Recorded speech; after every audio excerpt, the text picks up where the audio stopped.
Hello बच्चों, how are you all? I hope you all are doing very good. Okay, so welcome back to बालपन शिक्षा. चलिए start करते हैं हम लोग अपनी नेक्स्ट वीडियो.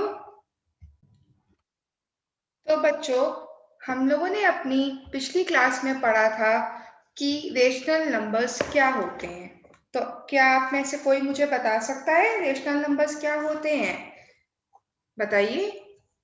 क्या आप में से कोई मुझे ये बता सकता है रेशनल नंबर क्या होते हैं?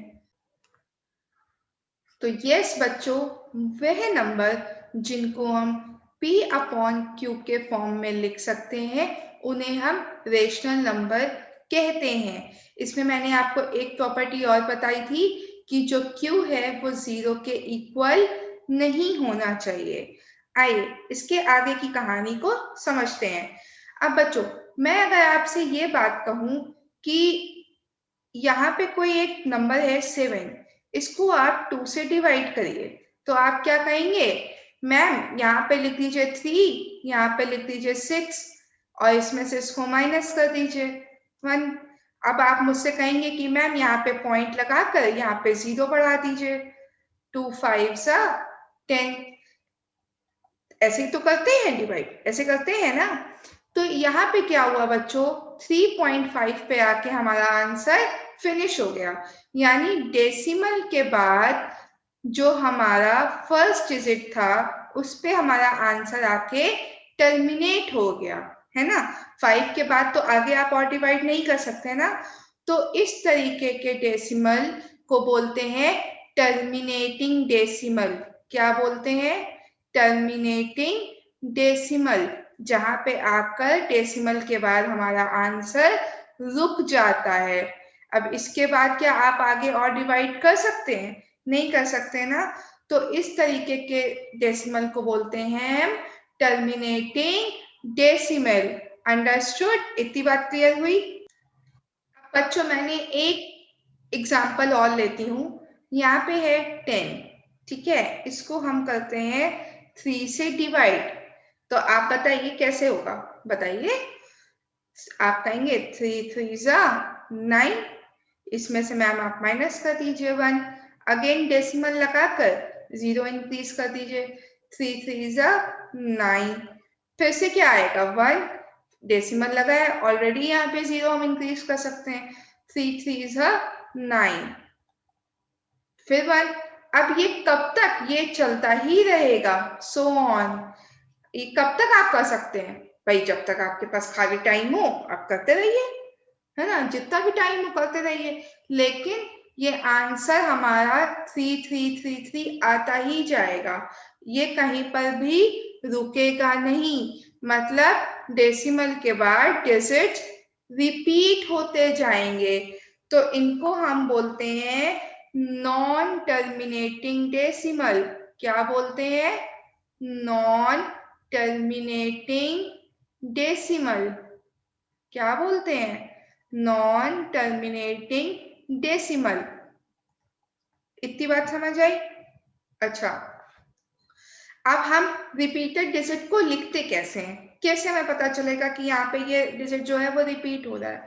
तो रिपीटेड डेसिमल को लिखने के लिए देखो बेटा, यहाँ पे 3 रिपीट हो रहा है ना. तो जो भी डिजिट रिपीट होता है उसके ऊपर हम बार लगा देते हैं. क्या लगा देते हैं? बार लगा देते हैं. तो ये बार का क्या मतलब है?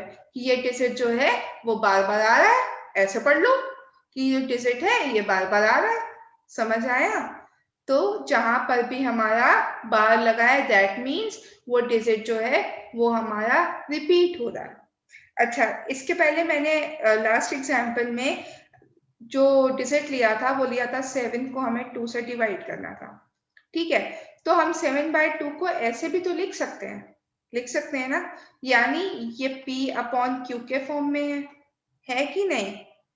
और Q जो है हमारा यहाँ पे 0 के इक्वल भी नहीं है. देखो कहाँ है Q 0 के इक्वल? नहीं है ना. बिल्कुल नहीं है. तो इसको हम P अपॉन Q के फॉर्म में लिख सकते हैं. और जिसको हम P अपॉन Q के फॉर्म में लिख सकते हैं उसको हम क्या कहते हैं? Rational number. रेशनल नंबर ही तो कहते हैं जिनको हम PQ के फॉर्म में लिख सकते हैं. इसी तरह हम इसको भी लिख सकते हैं 10/3. तो इसका आंसर क्या आएगा? 3.3 बार आएगा। तो ये भी P अपॉन Q के फॉर्म में है और यहाँ पे भी Q जो है वो 0 नहीं है ना। तो ये दोनों क्या हो गए, हमारे रेशनल नंबर्स हो गए। क्या हो गए, रेशनल नंबर्स। तो बच्चों देखिए हमारे रेशनल नंबर्स कितनी तरीके के हो गए, दो तरह के, एक टर्मिनेटिंग, दूसरा नॉन टर्मिनेटिंग। टर्मिनेटिंग डेसिमल वो जिसमें डेसिमल के बाद एक या दो डिजिट के बाद हमारा आंसर टर्मिनेट हो जाता है, रुक जाता है। और नॉन टर्मिनेटिंग वो जिसमें हमारा कोई भी डिजिट डेसिमल के बाद रिपीट होने लगता है। ओके, इतनी बात समझ में आई। ओके, तो इस पॉइंट के डिस्कशन के बाद हम क्या कंक्लूजन पे पहुंचे, हमारा कंक्लूजन ये निकला, all terminating expressions are rational number. देखिए, all terminating numbers expressions are rational numbers, all non terminating expressions are rational number. सभी नॉन टर्मिनेटिंग नंबर्स भी क्या है, रेशनल नंबर्स है कि नहीं। सभी टर्मिनेटिंग रेशनल नंबर्स भी सभी टर्मिनेटिंग एक्सप्रेशंस भी रेशनल नंबर है, सभी नॉन टर्मिनेटिंग एक्सप्रेशंस भी रेशनल नंबर है। इतनी बात समझ आई। अच्छा, अब आप मुझे बताइए, आप में से कौन मुझे बता सकता है कि क्या हमारे सभी रेशनल नंबर टर्मिनेटिंग नंबर है। सभी रेशनल नंबर टर्मिनेटिंग नंबर होते हैं। No, is all rational numbers are terminating expressions? No. Why? It may be non-terminating. Rational numbers तो non-terminating भी हो सकते हैं ना। Okay. Is all rational number non-terminating expressions? क्या सभी rational numbers non-terminating होते हैं? Answer is no. It may be terminating.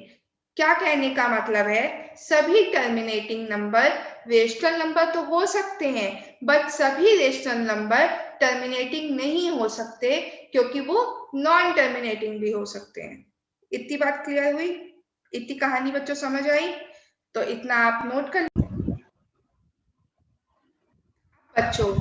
आप मुझे ये बताइए, जो नंबर रेशनल नंबर नहीं होते वो कौन से नंबर होंगे, इरेशनल नंबर। जो नंबर रेशनल नहीं होंगे वो क्या होंगे, वो इरेशनल नंबर्स होंगे। अब हम इरेशनल नंबर्स को पहचानेंगे कैसे, आइए देखते हैं। तो इसके लिए 4 पॉइंट्स हैं, ठीक है। सबसे वेरी फर्स्ट पॉइंट है, neither terminating nor repeating. Neither terminating nor repeating decimals. ऐसे नंबर जिसमें डेसिमल के बाद ना तो आंसर टर्मिनेट हो और ना ही रिपीट हो। ओके, ना तो आंसर टर्मिनेट हो और ना ही रिपीट हो। इतनी बात समझ आई। उन्हें हम बोलते हैं इरेशनल नंबर्स। टर्मिनेटिंग मतलब डेसिमल के बाद आंसर रुकना नहीं चाहिए, और रिपीट का मतलब डेसिमल के बाद एक या दो डिजिट कंटिन्यूअस रिपीट नहीं होने चाहिए। ऐसे नंबर को हम बोलते हैं इरेशनल नंबर्स। अब आइए कुछ एग्जाम्पल देख लेते हैं। लाइक 1.01, फिर 2 बार 0, फिर 1, फिर 3 बार 0, फिर 1। देखिए, ना तो ये टर्मिनेट हो रहा है, ना ही एक या दो डिजिट रिपीट हो रहे हैं, है ना। पहले यहाँ 0 था, फिर यहाँ 2 बार 0 आया, फिर यहाँ 3 टाइम्स 0 आया और इनके बीच में 1 भी है, तो ये रिपीट भी नहीं हो रहे। इसी तरह से कोई और एग्जाम्पल है, ये थर्ड एग्जाम्पल है। समझ आई इतनी बात। दूसरा जो बहुत इंपॉर्टेंट पॉइंट है वो है नॉट अ परफेक्ट स्क्वायर। वो नंबर जो परफेक्ट स्क्वायर नहीं होते।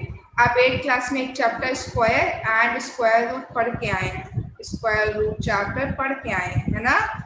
तो ऐसे नंबर जिनका परफेक्ट स्क्वायर नहीं होता, लाइक अच्छा मुझे ये बताइए, 4 का स्क्वायर क्या होता है, 2, ठीक है।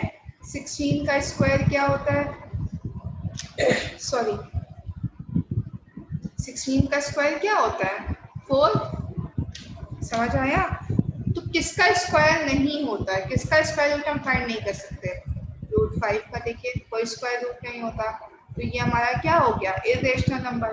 और बताइए रूट 7, ये भी इरेशनल नंबर हो गया।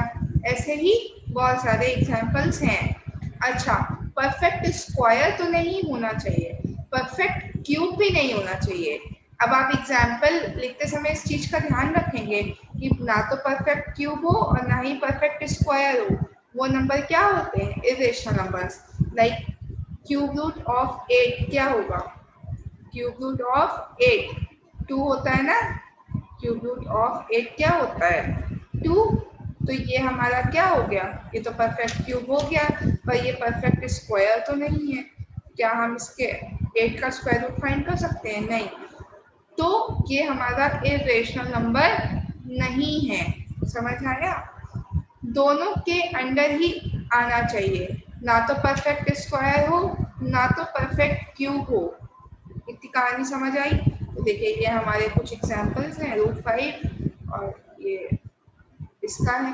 Understood. Okay, very very important point जो अक्सर पूछा जाता है एग्जाम में, एमसीक्यूज में, pi is an irrational number. Pi जो है वो हमारा इरेशनल नंबर है।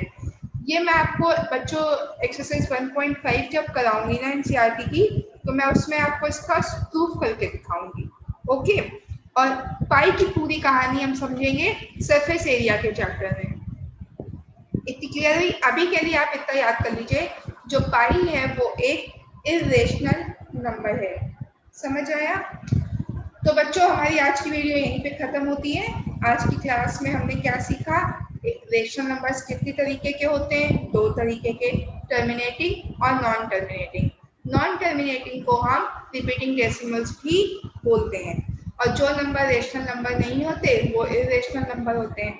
इरेशनल नंबर को हम कैसे पहचानेंगे, ना तो वो टर्मिनेटिंग होने चाहिए, ना तो वो रिपीट होने चाहिए, ना तो वो परफेक्ट स्क्वायर होने चाहिए और ना ही उनका परफेक्ट क्यूब होना चाहिए। और जो पाई है वो हमारा इरेशनल नंबर है। क्लियर। अच्छा बच्चों एक चीज और है,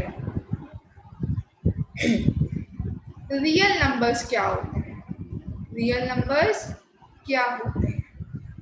आप रेशनल और इरेशनल नंबर को मिला दीजिए, वो दोनों मिलके क्या हो गए, हमारे real numbers. Rational number and irrational number को आप मिला देंगे तो वो हमारे हो जाएंगे रियल नंबर्स। समझ आई इतनी बात, ठीक है। चलिए मिलते हैं अपनी नेक्स्ट क्लास में, जिसमें हम एक्सरसाइज 1.2 सॉल्व करेंगे। Okay, thank you. वीडियो पसंद आई हो बच्चों तो लाइक एंड सब्सक्राइब करना ना भूलें। Thank you.